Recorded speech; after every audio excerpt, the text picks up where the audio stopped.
previous talk, we have successfully migrated to Postgres. Now we need to start monitoring it. A couple of words about me first. So I'm working for a Postgres consultancy called Cybertec. We're operating mostly in mainland Europe, but I'm from most of our customers are from there, but we're global kind of. And I'm from the Tallinn office, so I'm from Estonia. And doing Postgres stuff for 8 years, I think, every day. So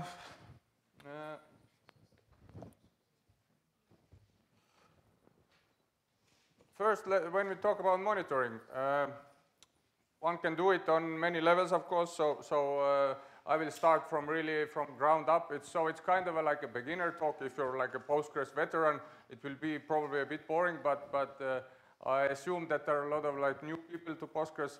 Maybe let's do a small test. How many of you would describe yourself like as a beginner in Postgres stuff? It's okay to say that you're a beginner, so then you have more fun learning. We already almost know everything, so for us it's already not so interesting. So let's start from the top level. So when you run some systems, of course, you need some monitoring. Or why you need monitoring? I guess this is quite clear. So you need monitoring on top level for service availability.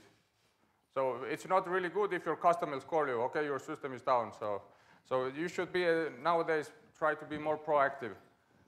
So first, yes, on system level or actually the highest level, service level, maybe some cron job or web service that will send you an SMS if your website is down. This is, of course, number one. Then we move to system level already. So all software is running on some kind of hardware. Or, okay, nowadays actually it could be already like an Amazon, you might be using Amazon Lambda functions or something, so you really don't need some servers. But you should still monitor those functions even can be monitored. But normally people have a data center, or maybe they're like borrowing somebody else's data center in the cloud, and they have like lots of machines running there. Some database software, some application software. And typically you're interested in things like CPU load, what else? Disk activity, maybe latency for database is very important. And yeah, there is lots and lots of software for this type of monitoring system software. So people have been running servers for like in big numbers for 20, 30 years. So there is a lot of software. So some very old and quite known, Nagios, Itzinga, Zabbix, this type of software, where you basically have an agent on every machine, and this agent is exposed over a port. And then there is a central monitoring software somewhere that is going through all those servers and asking, give me some information, and then we will save it in some central database and use for graphing and alerting. So this is how basically Nagios works. And there is a plugin for Postgres that also exposes Postgres relevant information. But yeah, and there are nowadays quite some options. So some VM software provide their own monitoring that actually really in a detailed way shows you what's running inside the VM. But yeah, people also use still custom stuff. So some time series databases, just also asking for system metrics every minute or so, at least maybe every 5 minutes, and then showing some nice graphs on it.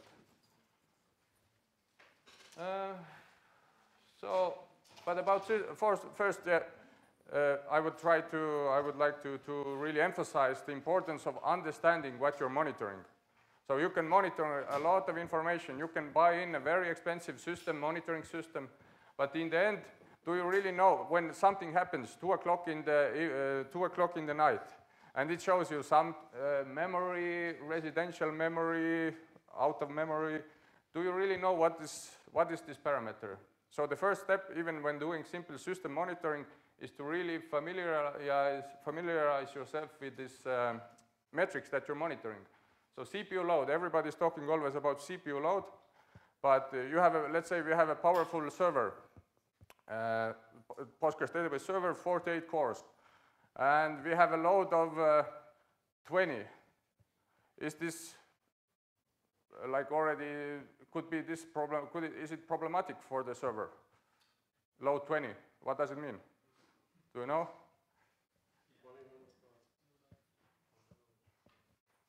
Yes, so basically this load number, for example, is an average time or average CPU, this queue wait time.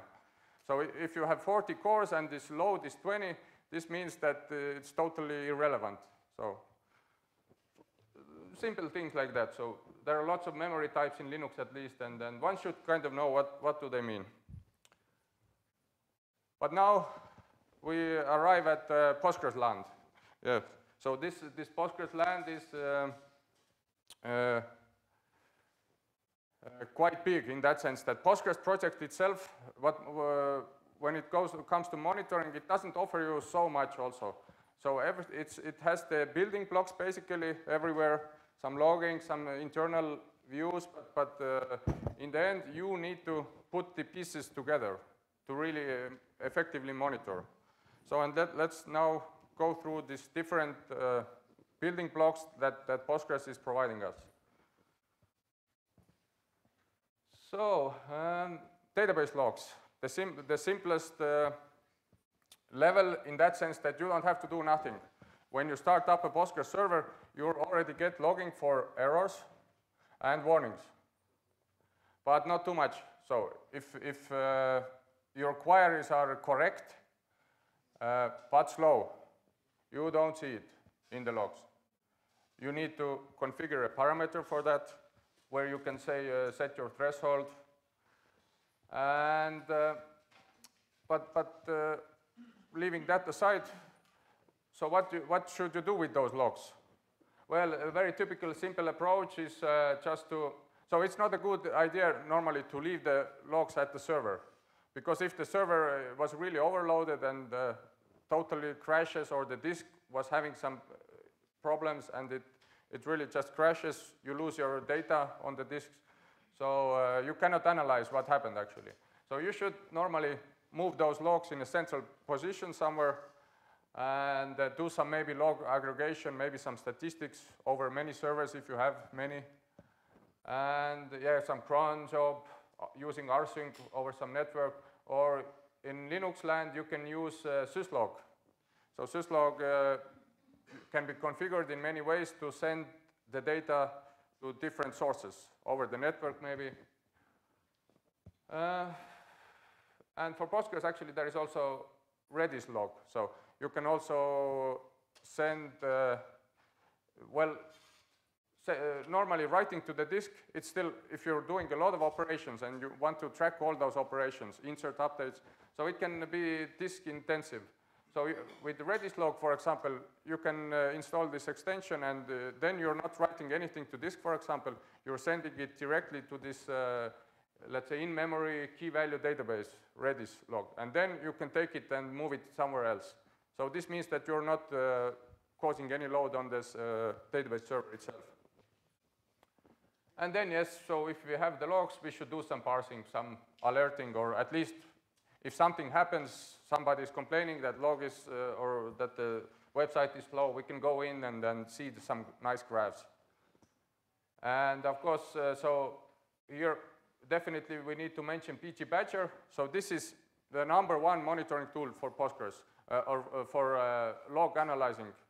So this you should remember. So it will take some log files, it will compute a bit, and it will show you some nice graphs. So what are your most expensive statements? What events are happening on the server? So how many queries per second have you? So basically, if you configure Postgres server monitoring accordingly, you get a full overview. But again, so logging everything, it's quite expensive. So normally, at least you could, if you turn on anything, so it could start from like a couple of percent of penalty to 10, 20%. So it might be too much. And of course, cloud services, Logly, Splunk. So where you send everything to the cloud and let the cloud take care of your storing and parsing, and you can just configure some alerting typically. And you will pay maybe like $10, $20 a month if you're not sending in terabytes. So I've used this Logly actually, so it's quite good. So if you don't want to take care of all of this stuff, but you need to trust them. Yeah, it's a black box running on your server. But yeah, so logging, it's like quite a piece of work to configure correctly. So 35 parameters, logging parameters in the server config. So in general, there are like 270 parameters, so quite a good amount is dedicated to logging. And what I recommend, so maybe the most important thing to remember from this is that I recommend using this CSV format for writing server logs. So you can specify your own format, so which kind of like process ID, error message, error code, these type of things, in which order, the timestamp. But this is not a good practice, I think, because when somebody sends you log, they also need to send you this format string, what the information is actually in which order. But here, when you use CSV, the format is fixed from Postgres. It does not change. So everybody knows that, this data here means that this is your session ID, or this is your IP that you were connecting from. And then pgBadger works out of the box very nicely. Some other tools work nicely. And you can actually expose this file as a table. So Postgres has this file data wrapper. So basically, you can, for Postgres, you can pretend that some log file is your table, and you can select from it, and you can also, users can see their own errors, for example, this type of stuff. Not really recommended for live, for security problems, but for test and development, very nice way. And then, of course, yes, so slow statements. So what is slow for you, you can define it here, log mean duration statement. Maybe 200 milliseconds if you're doing OLTP. Maybe if you're doing analytics, it's totally like many magnitudes higher.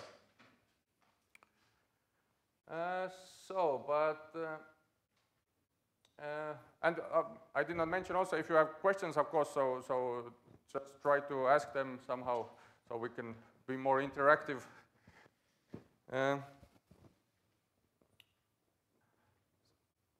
So now moving away from logs, we have Postgres internally. Whenever you do something, you execute an insert, you execute the select.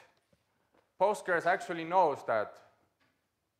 He knows also how many blocks you touched, how many blocks were you reading, writing.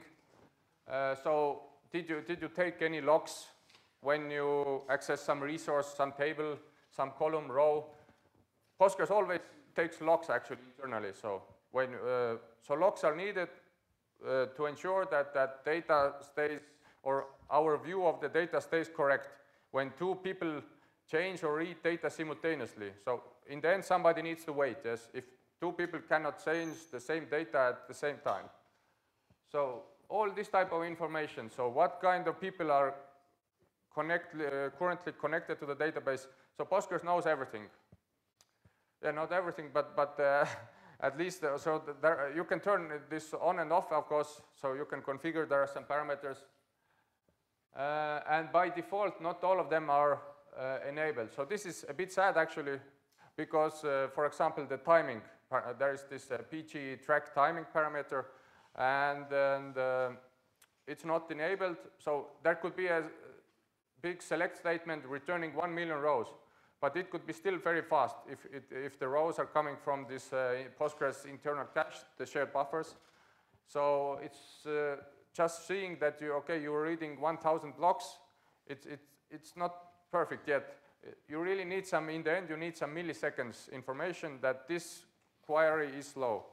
And this by default is not supported. So one needs to, for example, use this track IO timing.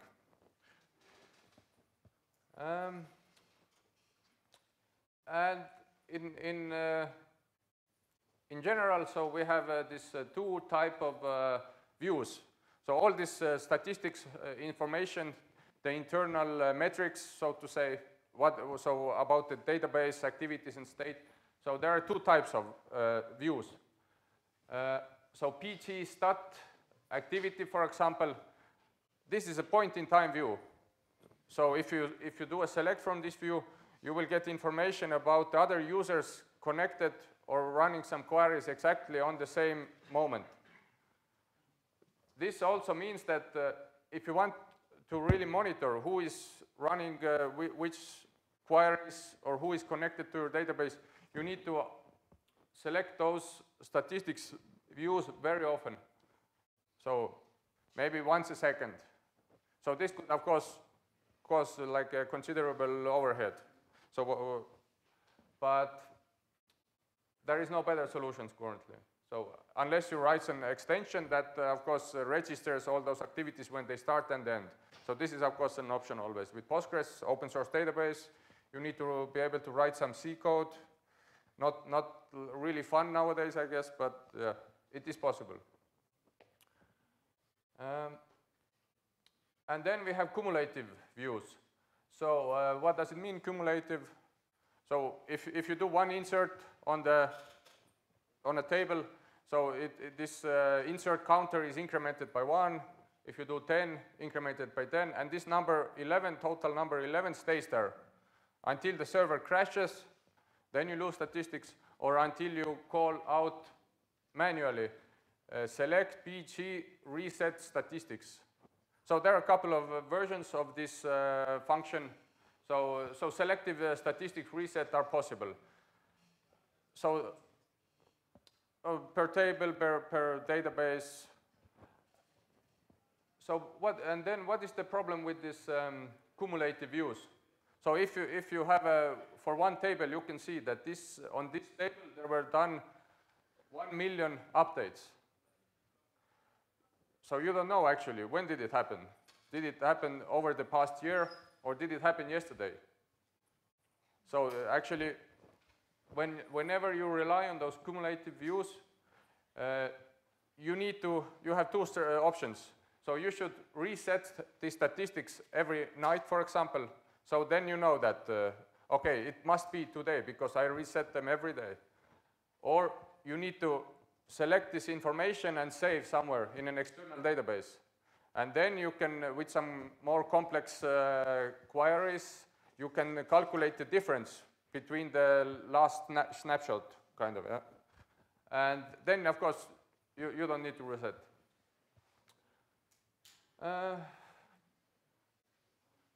Exactly, so this is this lag problem here. So one needs to be aware. Okay, so yeah, more statistical views. Maybe pgstat database for a really quick overview. This is a very good view. So it will actually give you this cache ratio. It's quite important for OLTP databases, at least, where query response time should be maybe like in the area of milliseconds. Yeah, you see how many blocks read, write, how much time did it take, and the real times also, milliseconds. So then, of course, all the different objects types that we have there. Tables, indexes, views, no, not views, actually, so views, behind the views there are tables, but we have functions, yes, stored procedures. So we can monitor we can get quite detailed information. So how many inserts, updates, are there some of those updates, are they hot updates, meaning they're beneficial for us, so like in-place update. And how many scans do we have? If a huge table, like a 10 gigabyte table, is having 1,000 sequential scans per day. This is already probably too much. So reading the table from beginning to end, always, all this information is there. And then we have the same for indexes also. How many index scans do you get? And how many rows do you return from this index, using this index? So this index is actually, so when you're really low on the space, on disk space, so you provision the two small disk, and you're really close to this critical level that you run out of disk. So indexes are the first place where you can really win disk space. Just look into these views and see which index actually is not being used. You can see there is a scan count, and if it's not used, basically it's just there taking up space and computational performance when you do updates, inserts. So just delete some indexes and you get some breathing space to extend the disk. And so what here else? Stat.io. So I/O, this is block level. So how many blocks we write, read, temporary blocks. So this is especially important. So if your working set does not fit into this RAM, the working memory, so Postgres starts to kind of page it out to the sort operations on the disk, and you will accumulate a lot of temporary bytes. So this can be really bad for the performance. Anyways, yeah, lot of views. So, and one can use them also, as I said, without any real tools when you reset, let's say, when you reset the monitorings every day. And there are, in addition to those views that are coming out of the box, we also have a couple of extensions. So these extensions, there are of course more, but these extensions are in the contrib package. So they come together with Postgres. So they're kind of good extensions, already reliable. So I'm not mentioning the other ones. And the most important extension you need to know about is pgstat statements. Okay, I'm missing an E here. It should be pgstat statements. So this is an extension. You need to enable it. You need to modify the server config. You need to restart the database. But then you have complete overview of single query performance. So every query is tracked. So in the previous slide, it's all about tables and indexes. But one table, of course, normally is accessed by many queries. So you don't know actually which query caused your slowness. But here with pgstat statements, you can just you can write a query. Select everything from pgstat statements, order by, total time, descending. And you have your number one top query that is taking up your resources. So this is like the perfect extension for troubleshooting. But yeah, of course, as I said, you need to enable it explicitly. So if sometimes people already have problems, and then we don't have the information. So pgstat tuple bloat information, for example, also important for monitoring. So if your bloat is getting too big, so this means that probably your auto vacuum is not configured aggressive enough. And at some point of time, the database will really stop executing user queries and will start to do this vacuum freeze.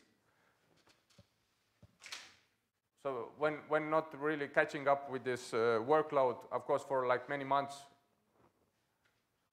Buffer cache, so what is in the shared buffers, and then we have auto-explain.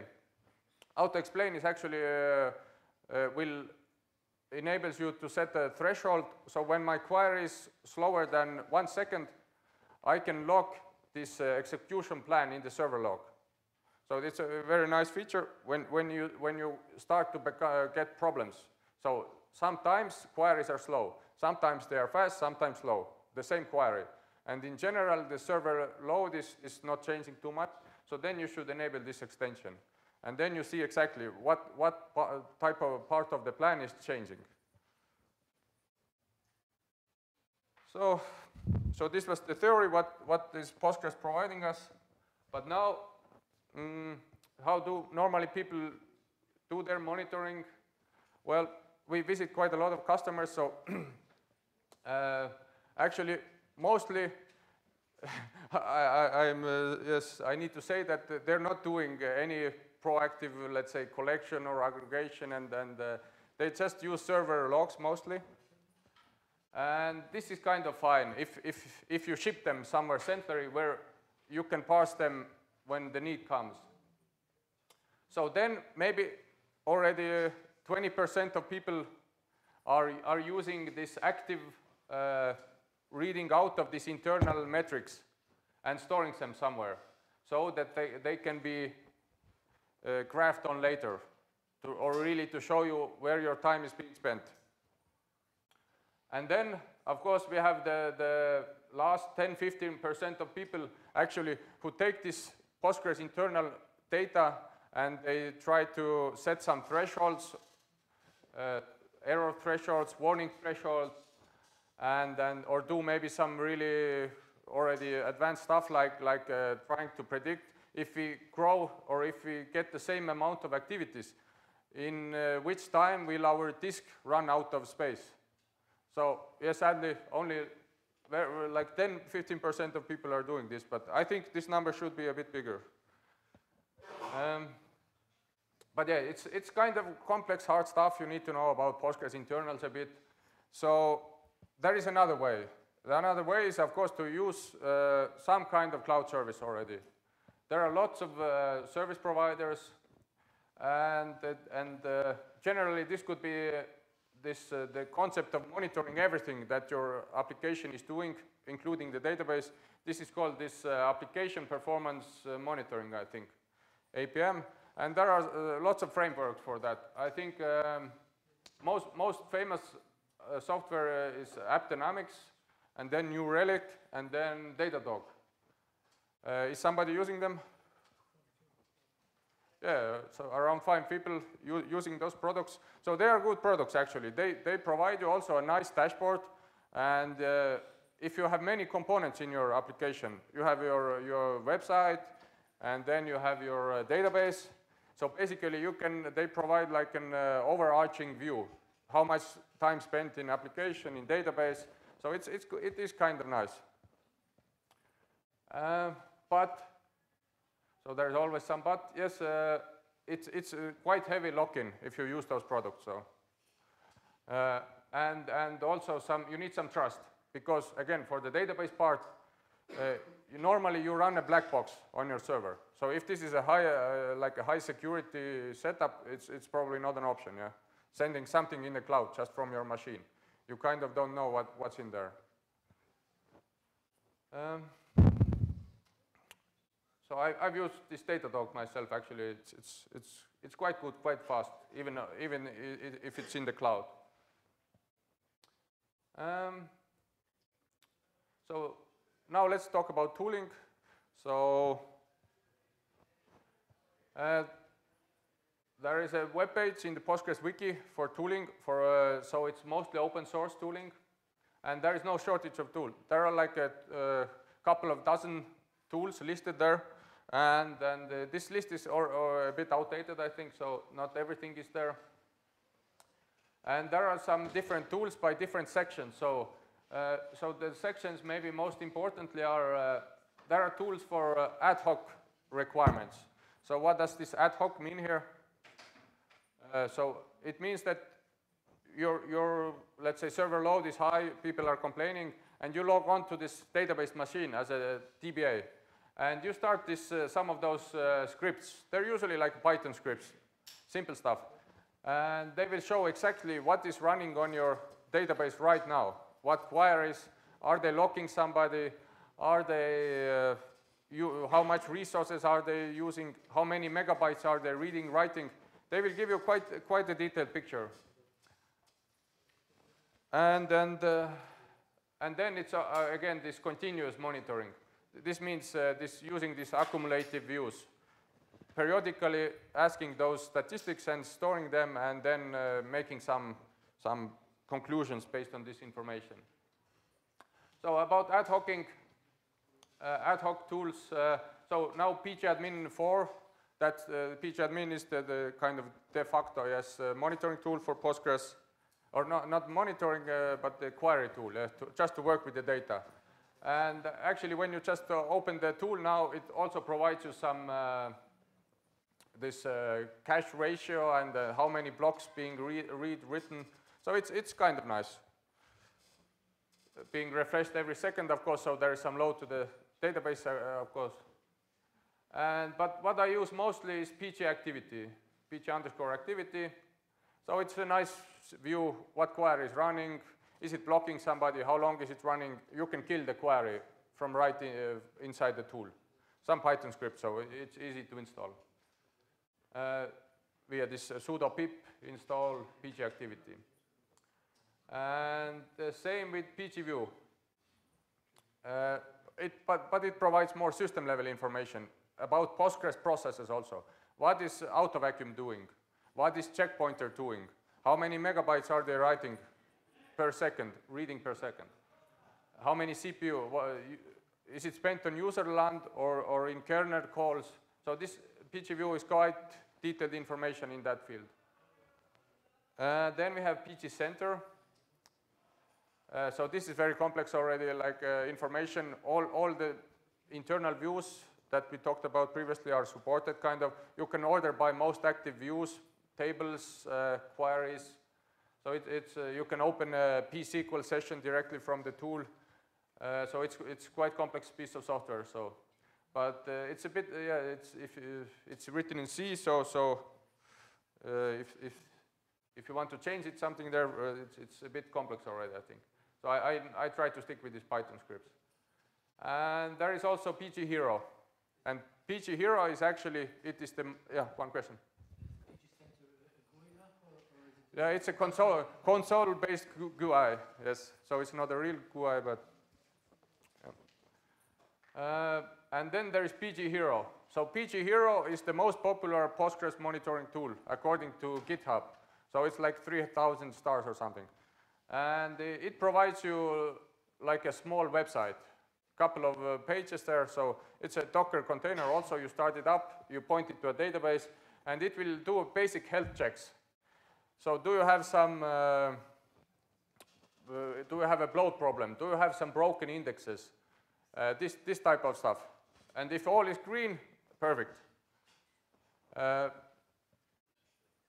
And so these I use actually depending on the need, time to time. So now let's go to the frameworks. So again, this commercial frameworks here. And maybe what is new is this EDB Enterprise Manager has built-in monitoring. I think there will be a talk on it also. Yes. Next one. Okay. Yeah, there are always, when there is a Postgres conference, there is at least one talk about the monitoring, because it's still new people coming into the Postgres world, and they want to have a nice overview of what's going on. And maybe here to mention Vivid Cortex also has a nice tool, actually, that is doing protocol level. It's listening to on protocol, on the TCP protocol level, basically, of this network traffic, and it's analyzing traffic based on that. So this is very lightweight in that sense. You're not writing to the disk, and you're not writing into this activity monitoring this tools. In that sense, it could be external in some other machine on your local network, but still get an exact overview. How much time is some query taking without these pg stat statements that is monitoring everything. But of course, it costs money. So here now we have general monitoring frameworks. Again, most of them rely on this check Postgres script. So this is some kind of quite old script already. So it provides, you can use it also as standalone script on your command line. So at least, for example, you can ask, give me the bloat status of a table, give me the longest transaction, give me the idle transaction. So there are around 100 checks, I think. So, and this can be used also from command line. If I mean, behind those commands, normally there is a query. You can do the query yourself also from your query environment, but to find this query or to type it, sometimes it can get very long. The locking queries, and so it's sometimes I use them even, this script. But slowly, so we're moving to now towards Postgres really Postgres-specific tools, and also to this tool that I want to also demo more thoroughly. So pgHero. You can also, we were talking about now continuous monitoring frameworks, so and this pgHero with some extension can also be actually made continuous. Most popular tool. Then we have POVA. So this is like Postgres workload analyzer is this shortcut here.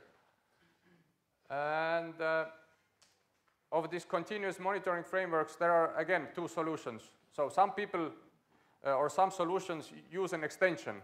So this means that you need to compile something if it's not available. The most important extension actually should be available from Ubuntu repositories, for example. But basically, you need to extend the server. So this is, of course, brings some. So you need to consider the possibility that when this program has a bug, this means automatically a server crash.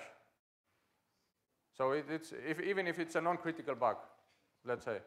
But Postgres does not know about any information, and every crash for him is like means something suspicious. I need to basically restart, do a recovery. But it's quite advanced, so you can get suggestions. So it's monitoring actually what kind of conditions you have in your where statement, in your queries. What type of constructions are you using there? Where ID bigger than 1,000. So this part will be remembered.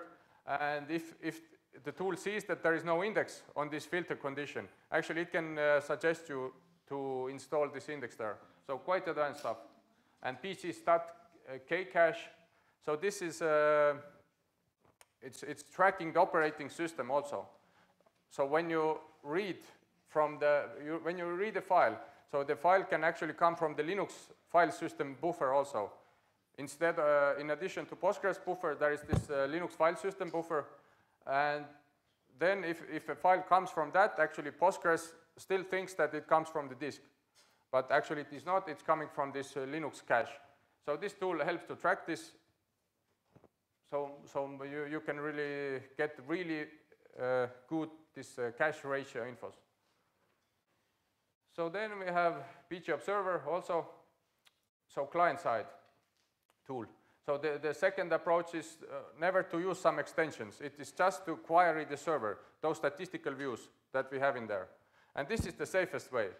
So because the server is out-of-the-box server, you're connecting just like a normal user. You even don't have to be super user to access most of these pgstat statistic views. And pgObserver, of course, enables you to do some live bloat queries and index health queries also. But basically, I really prefer those client-side solutions. I don't want to add anything to the Postgres server. So if you add anything to the Postgres server, you're dependent on this extension. What happens if a new Postgres major version comes out, version 11? And when you're using some kind of extension, maybe they're incompatible with this new version, and you cannot upgrade. But you want to upgrade, you have some really cool feature in this Postgres 11. There are many cool features, of course, in every major release. So that's why I don't really recommend extensions that come out, that are outside of this contrib package. And now there are lots of other tools. So can maybe somebody name a tool that is not listed, that I haven't mentioned, that you're using for Postgres monitoring?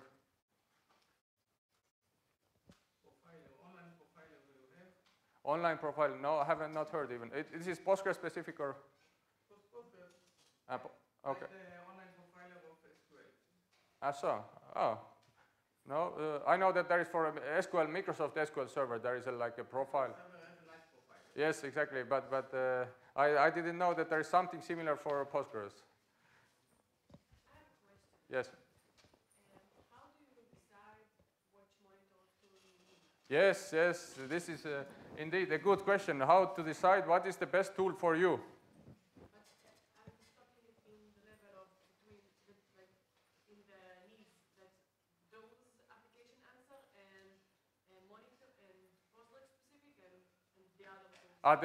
general, this APM.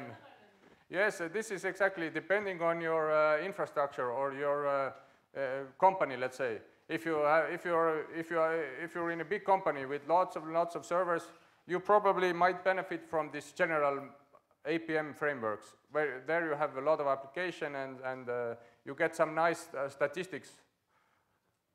But if you're running really like 1 or 2 database servers, you're a DBA, the application developers are in another department, you don't know too much about them. So I would use the simplest Postgres specific solution possible. Open source, lightweight, fast to install, and not changing the Postgres core. So basically I would use pgHero for ad hoc stuff and pgObserver or pgwatch. So because they're really like user level tools. Every developer can use them also. If you can log on to a database, you can use those tools because there is no magic. They just query those statistics views. Yeah. And so now we get to this tool that I want to introduce to you now, pgwatch2. So this is a relatively new tool, 1 year old from me. And we developed it because we saw that there is still some gap. So yes, there are 2,000 tools already available, but there is a gap. And the gap is in quite some many areas. So mostly the tools need quite a lot of setup. So setting up Nagios, for example, it is not like a 1 minute project. So it will take already like a day. So this means that you probably won't do it for ad hoc monitoring. When somebody is complaining, you fire up a monitoring tool, and then you gather data maybe for 1 hour, and then you can already analyze really, really good. What's the really the root problem? So custom visuals. So a lot of tools just give you one view, like maybe one nice picture, and that's it. So you cannot change this picture. But what if you want to really put different information pieces together on one screen, and you want to have this on a nice big TV at your working table? So this new tool now relies on existing software mostly. So that's why you can do custom visuals. So custom dashboarding with Grafana. Again, non-invasive. This means so we benefit from extension, but we don't really need it. And the PG stat statements. So all the extensions actually that are built, that are in the contrib. So no really external extensions needed. And then extensibility. So most tools are hard-coded. So they are monitoring some metrics, and the metrics are those metrics actually that the author, the creator of this tool, thought that this is a good set of metrics to monitor our databases. But what if you want some other metrics? So mostly you need to program something in Python, Go, C. These are the typical system monitoring languages. But now with pgwatch2, so everything, all the metrics are SQL. So everybody can write SQL if you're dealing with databases, mostly yes. And you can just create new ones. You can return even business data, so some sales for today or something like that. So. And yes, so the general idea for this new tool was to reuse existing software, so this dashboarding software, and to be really user-friendly in that sense, allowing to describe new metrics.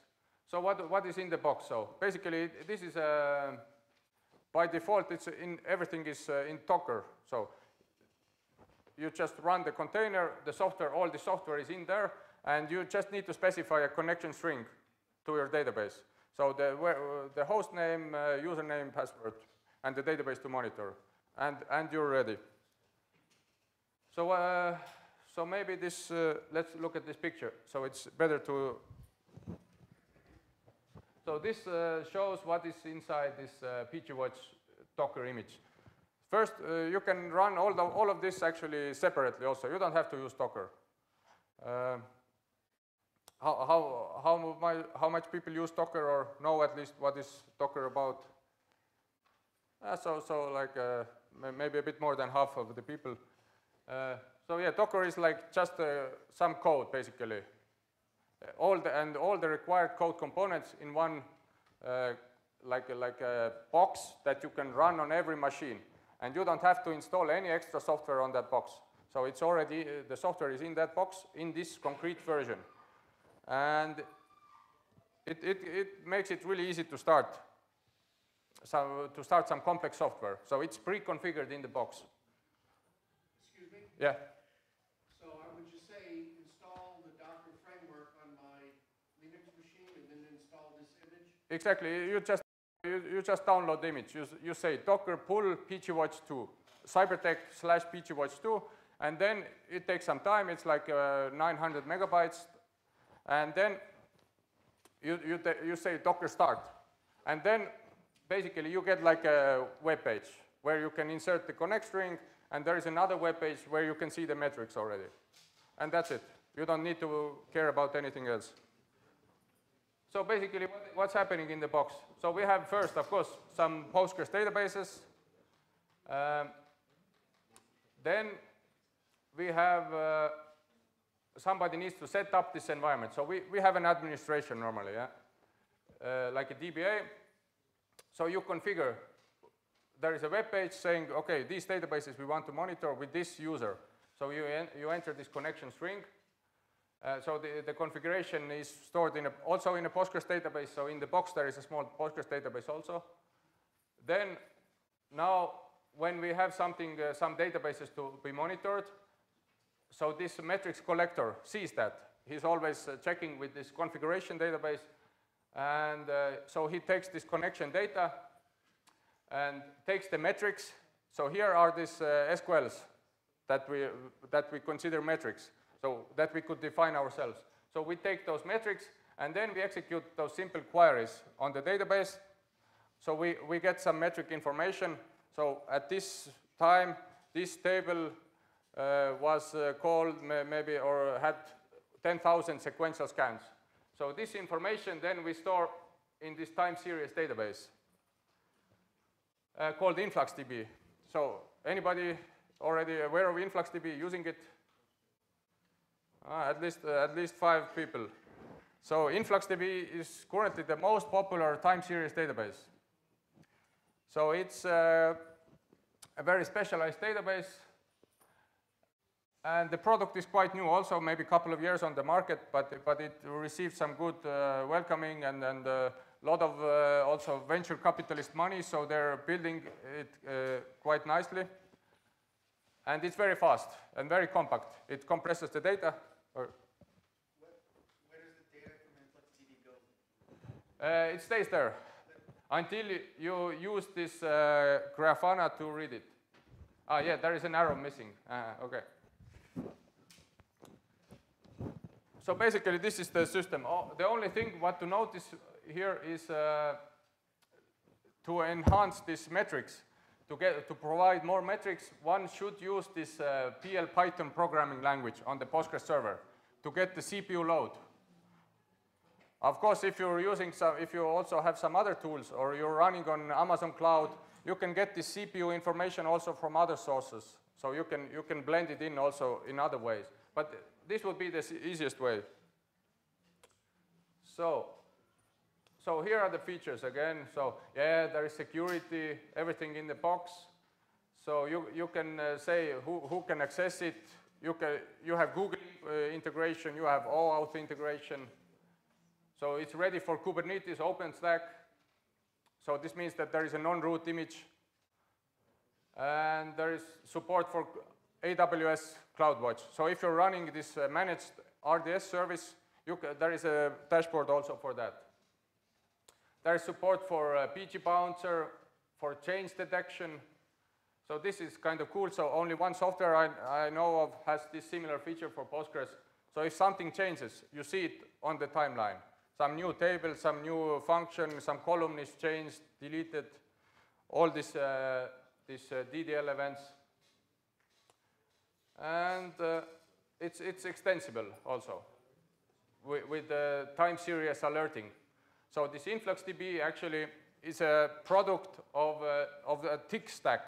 So this tick stack, it has many tools in it, but one of them is capacitor. So this capacitor is like a domain-specific language that enables you to do this anomaly detection. So not simple, just our load is over 20, let's do an alert. But it enables you really two complex rules. So if instead of this 20, you can use this, for example, standard deviation of 3 or something like that. So yeah, running Docker run, who knows Docker, it's very easy. And now I will just show some pictures. So how does it look? First, of course, to really get acquainted with the tool, one should start it, just install Docker, pull the image, run it. But basically, this is what you get out of the box, the overview. So all the most important information about your Postgres database is here. So how many transactions per second, how many queries, what is the average query runtime, so the database size growth, the bloat, CPU load, how many users connected, what is the cache ratio, what is the error ratio, the red line here. So, and there is actually this white dashboard also. So this is Grafana thing. So this is the dashboarding software. So this might be better. So here we see. So with the cache rate, the error rate. So basically how much transaction logs are we writing per minute on average. So all the most information is this in this overview dashboard. So this is the configuration. How to add the connection string. There is a web UI. How to add new metrics, actually. So this is a simple query here. Yeah. How much time do I have? So and basically there is just like there are 12 dashboards provided for you that give you very good overview of what's going on. Yeah. Can you send SNMP tracks with this tool? Can you send what? SNMP tracks. SNP-SEC. SNMP tracks to other monitoring tools. No, actually, it's you need to build this yourself because the data is in this InfluxDB, the metrics. So you need some kind of exporter. Yeah. You can send using Grafana. Yes. Yes. In Grafana, it supports it. So links, you mean, or? Yeah. In Grafana, you can send links of a specific range, for example. So you can send this graph to somebody and to let them analyze this. So here we have top statements, the most slowest queries, the most time-consuming queries in total time, the most I/O done, so the change detection. So the pictures don't see good here, so basically, so this is PG bouncer overview. So how many kilobytes coming in and out. So this is AWS, RDS monitoring. So this is the table overview, actually. So what is your biggest tables, biggest indexes? So nice visually. And then we have alerting. So Grafana provides alerting, so we don't do any of our own. So it's very simple, actually. It's just basically some constant thresholds. So if you go over this threshold, or there is a range, so you can define some ranges, or you can define if there is no data. So if the application cannot connect to the server, you can alert. So this looks like that. So you just set some threshold, is below 20. If logins less than 20, so you see it on the graph also. And then, so this is very advanced topic already, so I won't stop on it for longer. So when we have data in InfluxDB, so this the same company is providing this domain-specific language called tick script. So, and the capacitor is the tool. So basically, you can do advanced anomaly detection. So it looks like that. So you can write your own functions also in Go, actually, to stream this. It's a stream engine to stream from this InfluxDB. And basically it looks like that. So this is a simple sample, also like a fixed constant. Let's monitor this data, this table, a measurement called in InfluxDB. So if it's smaller than 70, yeah, then it's critical. Yeah, let's do a log, let's email. But this is like a more advanced use case. So here you can use the standard deviation. We use only data from the 95th percentile. So you can refine the data, you can regroup the data, and then you can send some nice alerts with some nice tags. Yeah. So now, this is the last slide from me. So I would like to ask for some, if somebody has time to look into this really, to give your opinion on it first. Maybe we can improve something. I already have some ideas. Updating to a new Docker image, it's like it needs some manual work. Basically, if you're not using volumes, you need like a dump. You need to dump the data and restore it later. Maybe we can build it in. Maybe log parsing. Yeah. So we're waiting on GitHub. So it's an open source product. So it's take it, use it, collaborate, try to give feedback, and yeah. So this is all from my side. So I ran out of time. I cannot do a live demo, I think so. But I will just show you for 1 second so how it looks like.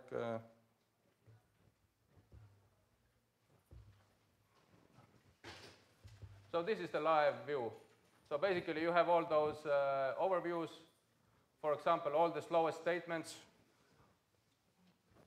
So this is Grafana. So the slowest queries, the change events. So here I created some tables, pgbench. So basically you have like a complete overview out of the box. So yeah, I'm asking for just for your feedback and input to make it better for the next time. So thank you that's all from my side.